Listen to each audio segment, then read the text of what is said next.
എന്താ എന്റെ പിതാവിന്റെ അപായ സ്വരമാണല്ലോ കേൾക്കുന്നത്. കാട്ടുമൃഗങ്ങള് അദ്ദേഹത്തിന് എന്തെങ്കിലും ആപത്ത് സംഭവിച്ചു കാണുമോ? ശരി, കാര്യം എന്താണെന്ന് നോക്കാം. അദ്ദേഹത്തെ ആപത്തിൽ നിന്ന് രക്ഷിക്കണം.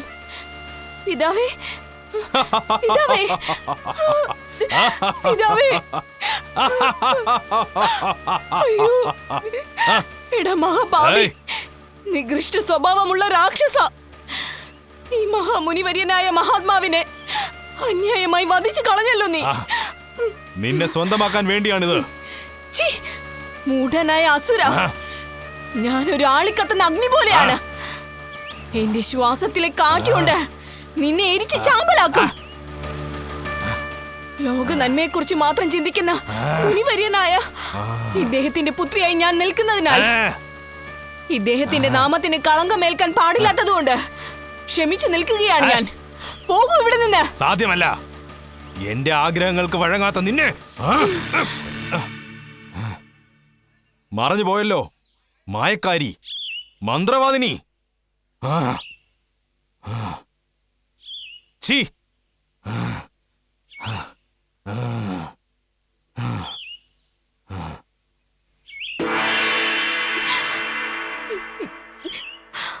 പിതാവേ, ഞാൻ അവിടുത്തെ പുത്രിയായി ജീവിച്ച് അങ്ങേക്ക് ഈ ലോകത്ത് പ്രശസ്തിയും പരലോകത്ത് മുക്തിയും നേടിത്തരാനാണ് ആഗ്രഹിച്ചത്. ആ ഒരു ആഗ്രഹവും നിറവേറിയില്ല. ഇപ്പൊ എന്റെ ശക്തിയാൽ അങ്ങയുടെ ആത്മാവിനെ മുക്തിയുടെ ലോകത്തിലേക്ക് അയക്കുകയാണ് ഞാൻ. പിന്നീട് ഞാൻ തന്നെ യാഗം ചെയ്ത് എന്റെ സർവസ്വവുമായ നാരായണനെയും സ്വന്തമാക്കാം.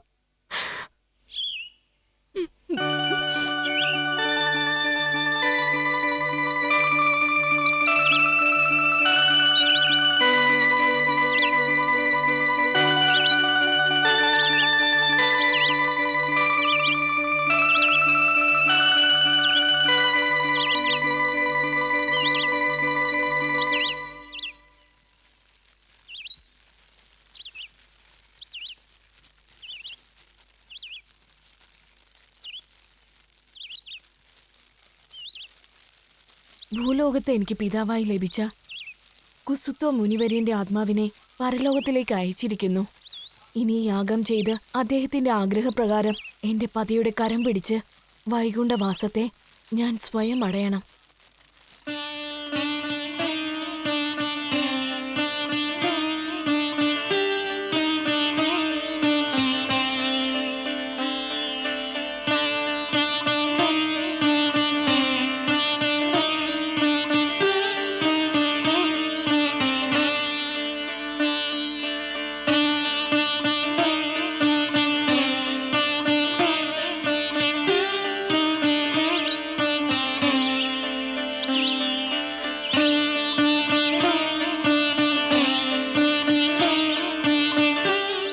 ശ്രീപതിദേവായ നമഃ.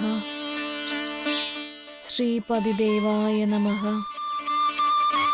ശ്രീപതിദേവായ നമഃ. ശ്രീപതിദേവായ നമഃ. ശ്രീപതിദേവായ നമഃ. ശ്രീപതിദേവായ നമഃ. ശ്രീപതിദേവായ നമഃ.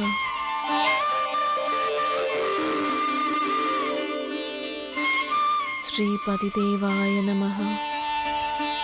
ശ്രീപതിദേവായ നമഃ. ആഹാ, ശാന്തമായ വനം. അഖിലമെന്നും ദിഗ്വിജയം നേടിയ നാം ഈ വനത്തോട് ചേർന്ന് പാട്ടുപുര പണിതതും അത് നിലനിർത്തുന്നതും നന്മയ്ക്ക് വേണ്ടിയാണ്. ഈ ശാന്തത മനസ്സിന് നല്ല ശാന്തി നൽകുന്നുണ്ട്. ശ്രീപതിദേവായ നമഃ. ശ്രീപതിദേവായ നമഃ.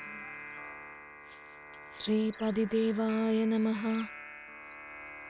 ശ്രീപതിദേവായ നമഃ. ശ്രീപതിദേവായ നമഃ. ശ്രീപതിദേവായ നമഃ. ശ്രീപതിദേവായ നമഃ. ശ്രീപതിദേവായ നമഃ. ശ്രീപതിദേവായ നമഃ. ശ്രീപതിദേവായ നമഃ. ശ്രീപതിദേവായ നമഃ. ശ്രീപതിദേവായ നമഃ. ശ്രീപതിദേവായ നമഃ. ശ്രീപതിദേവായ നമഃ. ശ്രീപതിദേവായ നമഃ. ശ്രീപതിദേവായ നമഃ. ശ്രീപതിദേവായ നമഃ. ശ്രീപതിദേവായ നമഃ. ശ്രീപതിദേവായ നമഃ. ശ്രീപതിദേവായ നമഃ. ശ്രീപതിദേവായ നമഃ. ആ ശ്രീപതിദേവായ നമഃ. നേത്രങ്ങളെയും മനസ്സിനെയും ഒരുപോലെ കവർന്നെടുക്കുന്ന കന്യക. എന്തുകൊണ്ടാണ് ഈ വനത്തിൽ മാത്രം ശാന്തിയും സമാധാനം നിലനിൽക്കുന്നതെന്ന് ചിന്തിക്കുകയായിരുന്നു. ഇപ്പോഴാണ് കാരണം വ്യക്തമായത്. ഒരു സുന്ദരിയായ കന്യക ശാന്തമായി യാഗം നടത്തിക്കൊണ്ടിരിക്കുകയാണ്. ഇവൾ ആരായിരിക്കാനാണ് സാധ്യത? സന്ധ്യാസമയത്ത് ഉലാത്തുന്ന നിലാവ് തന്റെ സൗന്ദര്യം വർദ്ധിപ്പിക്കുവാൻ വേണ്ടി ആകാശത്തു നിന്നും ഇറങ്ങി വന്ന് ഇവിടെ യാഗം നടത്തുകയാണോ? ആയിരിക്കുകയില്ല. എന്തുകൊണ്ടെന്നാൽ ആ നിലാവിന് ഇവൾക്കുള്ളതുപോലെ താമര പോലുള്ള പാദങ്ങളില്ലല്ലോ. ശരി, ഇവൾ ആരാണെന്ന് ഇവളോട് തന്നെ ചോദിക്കാമല്ലോ. തരുണിമണി, നാരി, നീ ആരാണ്? പ്രഭു, താങ്കൾ ആരെന്ന്? ഞാൻ രാവണൻ. 4 ദിക്കിലും കേളികേട്ട തെക്ക് ദിശയിലെ ലങ്ക എന്ന രാജ്യം ഭരിക്കുന്ന രാജാവ്. മഹാദേവന്റെ കൈലാസ പർവ്വതത്തെ കരങ്ങൾ കൊണ്ട് ഉയർത്തിയെടുത്തതിനാൽ സാക്ഷാൽ ഈശ്വരന് സമമായി രാവണേശ്വരന് എന്നും എന്നെ പുകഴ്ത്താറുണ്ട്. അതിരിക്കട്ടെ, നീ ആരാണ്? എന്തിനാണ് ഈ വനത്തിൽ തനിച്ചിങ്ങനെ അമർന്ന് യാഗം ചെയ്തുകൊണ്ടിരിക്കുന്നത്? ഞാൻ കുസുത്ത വരമുനിന്റെ മാനസപുത്രിയാണ്. എന്റെ പിതാവ് മൃത്യു വരിച്ചതിനാൽ എന്റെ ഭാവി ജീവിതത്തിന് നന്മയ്ക്ക് വേണ്ടിയാണ് ഇവിടെ യാഗം ചെയ്തുകൊണ്ടിരിക്കുന്നത്. അതിരിക്കട്ടെ, ഇത്രയും വലിയ കീർത്തി കേട്ട അങ്ങ് ഈ വനത്തിലേക്ക് വരേണ്ട കാര്യം എന്താണ്? ക്ഷീരം പോലെ അഴകുള്ള സുന്ദരി, ഞാൻ ലങ്കയിലെ മഹാരാജാവാണെങ്കിൽ പോലും ഇഹത്തിലും പരത്തിലുമുള്ള നാടുകളിലെല്ലാം പ്രശസ്തിയുടെ പതാക പറക്കണമെന്ന ആഗ്രഹത്താൽ ദിഗ്വിജയത്തിലേക്ക് പുറപ്പെട്ടു. ദിഗ്വിജയം എന്നാൽ എന്താണ്? ദിഗ്വിജയമെന്നാൽ അനുസരണയില്ലാത്ത രാജാക്കന്മാരെ പടയോടെ ചെന്ന് അനുസരിപ്പിക്കുന്നത്, പ്രണമിക്കുന്നവർക്ക് ജീവിതം കൊടുക്കുന്നത്, പരാക്രമത്തെ നിലയുറപ്പിച്ചതിന്റെ അടയാളമായി തന്റെ പ്രശസ്തിയുടെ പതാക ആ നാട്ടിൽ പറക്കാൻ അനുവദിക്കുന്നത്. അതിന്റെയെല്ലാം പേരാണ് ദിഗ്വിജയം. അത്രയും സാഹസിക യാത്രകൾ നടത്തിയ താങ്കളെ എതിർക്കാനായി ആരും തന്നെ ഇല്ലാത്ത ഈ വനത്തിലേക്ക് വരാനുള്ള കാരണം? നാരേ, ഈ വനത്തിൽ എനിക്ക് ശത്രുക്കൾ ആരും തന്നെയില്ല. അതുകൊണ്ട് കുറച്ചുനാൾ ഇവിടെ വന്ന് വിശ്രമിച്ചിട്ട് പോകാമെന്ന് കരുതി വന്നതാണ്. എന്നാൽ വന്നയിടത്തിൽ ഇവിടെയും എനിക്കൊരു ശത്രുവുണ്ട്. എല്ലാവരെയും തോൽപ്പിച്ച് എന്നെ തന്നെ തോൽപ്പിക്കുവാനായി 8 ദിശകളിൽ നിന്നും അവൻ ആക്രമണം തുടങ്ങിയിരിക്കുകയാണ്. അവനെ തോൽപ്പിച്ചാൽ അതാണ് ഞാൻ ഇതുവരെയും കൈവരിച്ച ജയങ്ങളെക്കാളുപരി ഏറ്റവും വലിയ വിജയമായിരിക്കുമെന്ന് നിന്നെ കണ്ടതിനു ശേഷമാണ് എനിക്ക് മനസ്സിലായത്. എന്ത്? മൃഗങ്ങളുടെ സഞ്ചാരം പോലും ഇല്ലാത്ത ഈ ശാന്തമായ വനത്തിൽ താങ്കളെ എതിർക്കുന്ന ഒരു ശത്രു ഉണ്ടെന്നോ? ആരാത്? മന്മഥൻ. എന്ത്? മന്മഥനോ? അതെ, അവനാണ് എന്റെ നേർക്ക മലരമ്പുകൾ തൊടുക്കാൻ മറഞ്ഞു നിന്ന് തക്കം നോക്കിയിരിക്കുന്നവൻ. അവനെ എനിക്ക് തോൽപ്പിക്കണമെന്നുണ്ടെങ്കിൽ അതിന് നിന്റെ സഹായം എനിക്ക് കൂടിയേ തീരൂ. എന്ത്? ഞാൻ താങ്കളെ സഹായിക്കണമെന്നാണോ? അതെ, ആ കള്ള കാമദേവൻ കരിമ്പ് വില്ലുപോലെ വളഞ്ഞ നിന്റെ പുരികങ്ങളെയാണ് ഉപയോഗിച്ചുകൊണ്ടിരിക്കുന്നത്. അതിൽ തൊടുക്കുവാനുള്ള മലരമ്പുകളായി നിന്റെ 2 നേത്രങ്ങളെയാണ് കരങ്ങളിൽ എടുത്തിരിക്കുന്നത്. അവൻ കയറി വരാനായി തെന്നലിനെ തേരാക്കി നിന്റെ കുളിരണിയിക്കുന്ന മൊഴികളെയാണ് ഉപയോഗപ്പെടുത്തിയിരിക്കുന്നത്. അവയെല്ലാം തന്നെ നീ എനിക്ക് നൽകിക്കഴിഞ്ഞാൽ ഞാൻ അവയുടെയെല്ലാം ഉടമസ്ഥനായിത്തീരും. അതുമാത്രമല്ല, അവ ഉപയോഗിച്ചു തന്നെ ആ കാമദേവനെയും നിമിഷങ്ങൾ കൊണ്ട് തോൽപ്പിക്കാനാകും. പ്രഭു, ഞാൻ ആരുമില്ലാത്തൊരു അനാഥയാണ്. എന്റെ നാഥനെ പ്രാപിക്കുവാനായി യാഗം ചെയ്തുകൊണ്ടിരിക്കുകയാണ്. നാഥനാവാനല്ലേ ഞാനിവിടെ വന്നിരിക്കുന്നത്? ഇനിയും എന്തിനാണ് പാഴ്വേല എന്നോണം ഈ യാഗം നീ തുടർന്നുകൊണ്ടിരിക്കുന്നത്? രാവണേശ്വര, ഞാൻ നാഥനായി പ്രാപിക്കാൻ ആഗ്രഹിക്കുന്നത് ഇന്ന് മൃത്യുവരിച്ച് നാളെ പിറക്കാനിരിക്കുന്ന ഒരു മനുഷ്യനെയല്ല, എന്നും നിലയ്ക്കാത്ത നിർമ്മലമായ നിത്യം പരമ്പൊരുളായി ശോഭിക്കുന്ന നാരായണമൂർത്തിയെയാണ്. നാരായണമൂർത്തിയെയോ? നാരി, അവൻ എന്റെ നാമം കേട്ടാൽ തന്നെ ഭയന്നു വിറയ്ക്കുന്നവനാണ്. തിരുപ്പാൽ കടലിലും വൈകുണ്ഠത്തിലും ഓടി ഒളിക്കുന്നവൻ. ഇല്ല, അവയെല്ലാം അദ്ദേഹം വസിക്കുന്ന മൂലസ്ഥാനങ്ങളാണ്. ഏതാണ് അവന്റെ ആ സ്ഥാനങ്ങൾ? മുനിപുത്രിയെ, അവൻ നീരിൽ ആമയായി കിടന്നിട്ടുള്ളവനാണ്. ഭൂമിയിൽ വരാഹമായി അലഞ്ഞു തിരിഞ്ഞിട്ടുണ്ട്. പാവപ്പെട്ട കശ്യപന്റെ ആശ്രമത്തിൽ വാമനനായും വസിച്ചിട്ടുണ്ട്. എന്തിനേറെ, രാജാതിരാജനായ ഹിരണ്യനെ വഞ്ചിച്ചു വധിക്കുവാൻ നരസിംഹരൂപം ധരിച്ച് ഒരു വലിയ തൂണിൽ നിന്നും മറനീക്കി പുറത്തു വന്നിട്ടുണ്ട്. അവയെല്ലാം അവന്റെ മൂലസ്ഥാനങ്ങളാണെന്നാണോ? അദ്ദേഹം എവിടെയും എല്ലാമായും നിറഞ്ഞു നിൽക്കുന്നവനാണ്. അങ്ങനെ പറഞ്ഞുകൊണ്ട് എല്ലാവരെയും വഞ്ചിച്ചുകൊണ്ടിരിക്കുകയാണ് ആ മായാവിദ്യക്കാരൻ.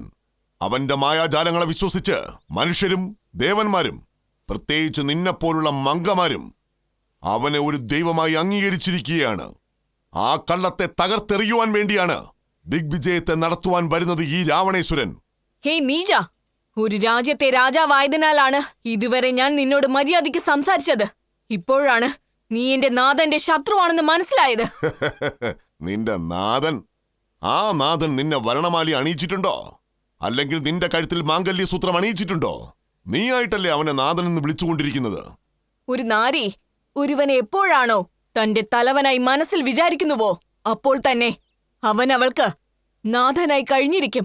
മാത്രവുമല്ല, ഞാൻ പിറന്നത് തന്നെ അദ്ദേഹത്തിന് വേണ്ടിയാണ്. അല്ല, നീ പിറന്നത് തന്നെ എനിക്ക് വേണ്ടിയാണ്. എന്റെ അന്തപുരത്തിൽ ഭംഗിയുള്ള ശിലയായി നിന്ന് അവിടം സുന്ദരമാക്കുന്നവൾ.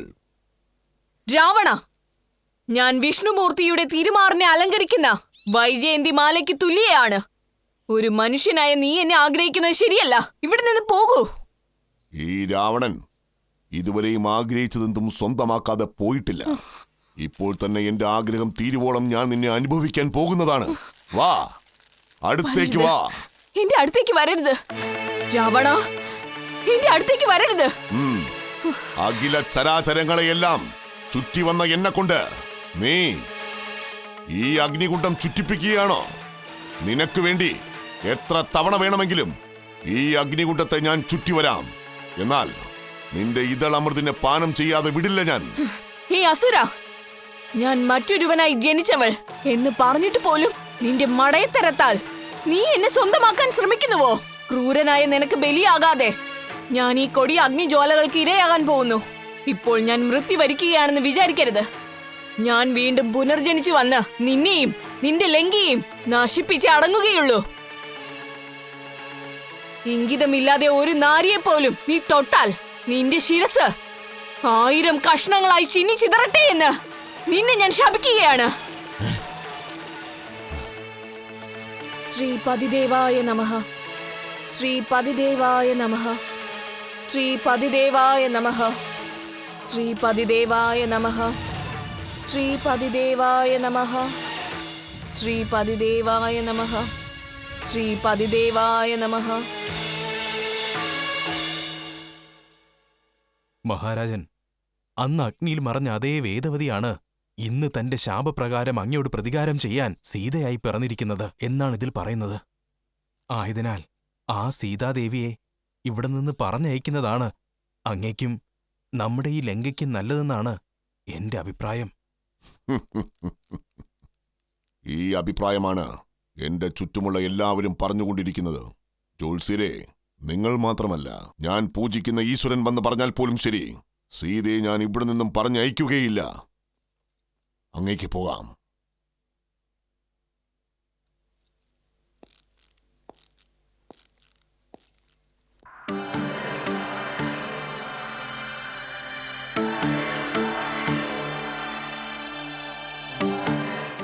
ആഹാ, ഈ ലങ്കാദ്വീപ് എത്ര മനോഹരമായ കാഴ്ചയാണ് സമ്മാനിക്കുന്നത്.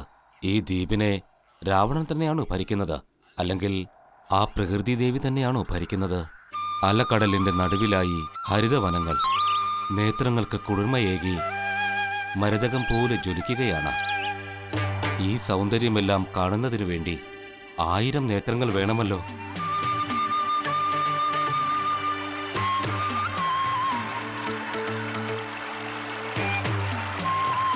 കുന്നുകളിൽ നിന്ന് തെളിച്ചത്തോടെ തെന്നിപ്പായുന്ന ആറുകൾ, വെള്ളിയെ ഒഴുക്കിവിട്ടതുപോലെ ഒഴുകുന്ന അരുവികൾ, ഉയർന്നു നിന്ന് ആകാശത്തെ ചുംബിക്കുന്ന വർണ്ണമയമായ മാളികകൾ, അതിനു ചുറ്റുമായി വരിവരിയായി പണി കഴിപ്പിച്ച ഗൃഹങ്ങൾ.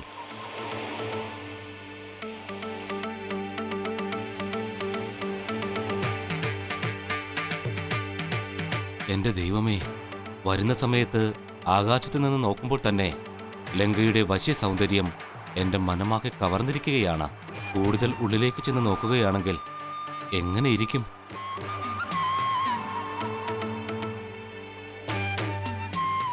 ലങ്കയുടെ ചുറ്റുമായി കോട്ടയുടെ ചുവരുകൾ എത്ര ഉയരത്തിലാണ് പണി കഴിപ്പിച്ചിരിക്കുന്നത്. അതിനു മുകളിലായി വില്ല്, വേൽ, വാൾ, ശൂലം, ഗദ മുതലായ ആയുധങ്ങൾ ഏന്തിക്കൊണ്ട് രാക്ഷസന്മാർ കാവലായി നിൽക്കുന്നുണ്ടല്ലോ. ഞാൻ അവരുടെ കണ്ണിൽപ്പെട്ടാൽ വലിയ സങ്കടങ്ങൾ ഉണ്ടാവാൻ സാധ്യതയുണ്ട്. വന്ന കാര്യവും നടന്നെന്ന് വരില്ല. ശരി, അവരെ ഏതെങ്കിലും വിധേന കബളിപ്പിച്ച് നഗരത്തിനകത്തേക്ക് ചെന്ന് സീതാദേവിയെ തേടേണ്ടതുണ്ട്. കോട്ടയുടെ കവാടം കണ്ടെത്തി ആ കവാടത്തിലൂടെ തന്നെ അകത്തേക്ക് പോകാൻ ശ്രമിച്ചു നോക്കാം.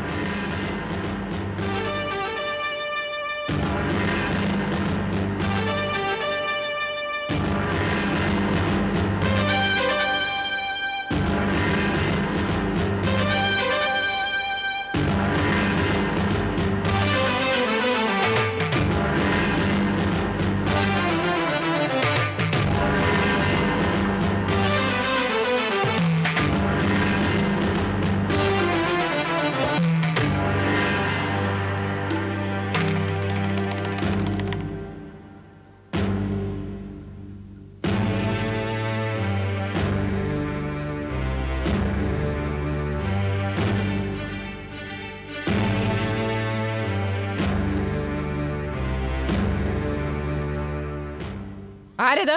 നിൽക്കവിടെ. നീ ആരാണ്? എന്തിനാണ് ഈ കോട്ടയുടെ കവാടത്തിലേക്ക് വന്നത്? കള്ളക്കൊരങ്ങേ, വനത്തിലല്ലേ നീ വാഴേണ്ടത്? ആരടാ നീയാ? ഞാൻ ആരാണെന്നുള്ളതൊക്കെ പിന്നീട് പറയാം. ആദ്യം നീ ആരാണെന്ന് പറയൂ. എടാ മഠേനായ കുരങ്ങേ, എന്റെ ഉത്തരവില്ലാതെ എന്റെ അടുത്തേക്ക് വന്ന എന്നോട് ആരെന്ന് ചോദിക്കുന്നോ നീയാ?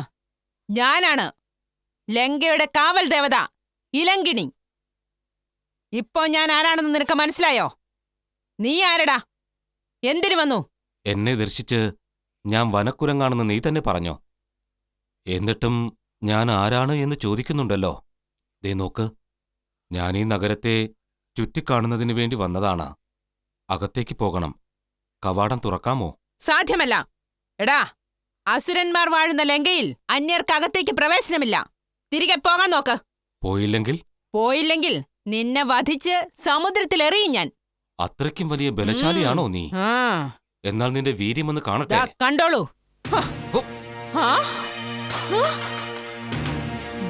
എന്താ അത്? നമ്മുടെ ഇലങ്കിണിയെ ഒരു കുരങ്ങ് എതിർക്കുന്നോ? ഇലങ്കിണി ആർക്കും തോൽപ്പിക്കാനാവില്ല. ദേ നോക്കൂ ഇലങ്കിണി, നീ കടമകൾ ചെയ്യുന്ന കാവൽ ദേവതയായതുകൊണ്ട് നിന്നെ വലത് കരം കൊണ്ടടിക്കാതെ ഇടത് കരം കൊണ്ടടിക്കാം. അത് നിനക്ക് താങ്ങാൻ കഴിയുമോ എന്ന് നോക്കാം.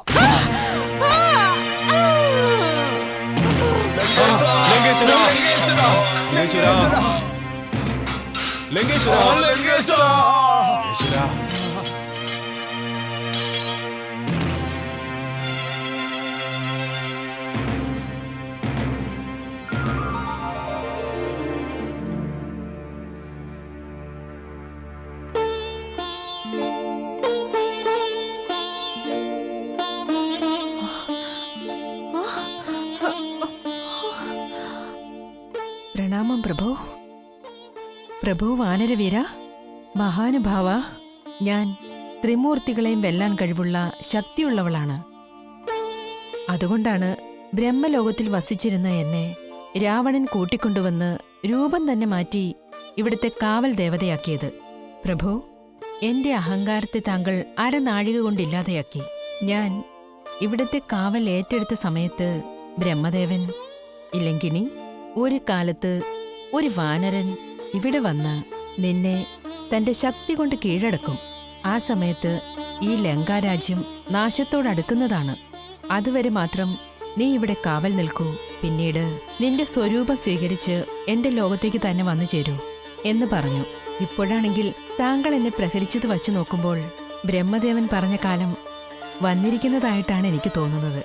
ആയതിനാൽ ഞാൻ ബ്രഹ്മലോകത്തിലേക്ക് മടങ്ങുകയാണ്. അങ്ങയുടെ ഇഷ്ടപ്രകാരം ലങ്കയിലേക്ക് ചെന്ന് അങ്ങയുടെ കാര്യം നിറവേറ്റിയാലും ഞാൻ പോയി വരാം.